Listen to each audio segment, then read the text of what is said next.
GHMC ప్రధాన కార్యాలయంలో ఉన్న ఉన్నతాధికారులతో హైదరాబాద్ ఇన్ఛార్జ్ మంత్రి పొన్నం ప్రభాకర్ సమీక్షా సమావేశం నిర్వహించారు. జీహెచ్ఎంసీని 3 కార్పొరేషన్లు చేస్తున్న నేపథ్యంలో అధికారులకు పాలనపై పలు సూచనలు చేశారు. జీహెచ్ఎంసీలో మున్సిపాలిటీలు, కార్పొరేషన్ల విలీనం, వార్డుల విభజన అనంతరం తొలి సమీక్షా సమావేశం ఏర్పాటు చేశారు. జీహెచ్ఎంసీ అధికారులకు మంత్రి పొన్నం ప్రభాకర్ దిశానిర్దేశం చేశారు.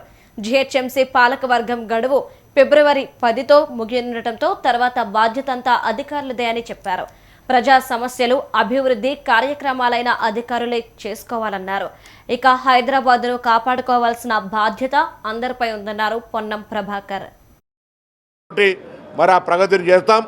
రాబోయే వర్షాకాలాన్ని ఎదుర్కోవడానికి డీసిల్టేషన్ కావచ్చు, లేకపోతే రెగ్యులర్గా మేనేజ్మెంట్ ఆఫ్ ఇంజనీరింగ్ వర్క్స్కి సంబంధించి కావచ్చు, సాలిడ్ వేస్ట్ మేనేజ్మెంట్ కావచ్చు, దాని తర్వాత విద్యుత్కు సంబంధించి ఇతరత్ర గ్రీనరీకి సంబంధించి కూడా అన్ని రకాల అంశాలను చర్చ చేయడం జరిగింది.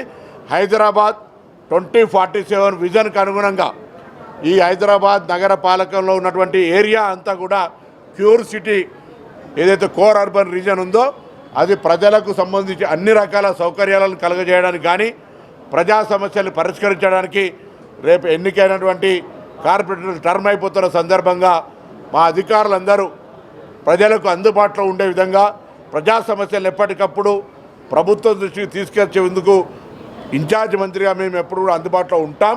ఎటువంటి పబ్లిక్ ఇష్యూస్ను కూడా ఇగ్నోర్ చేయొద్దు అనేటువంటి సూచన ప్రాథమికంగా చేయడం జరిగింది.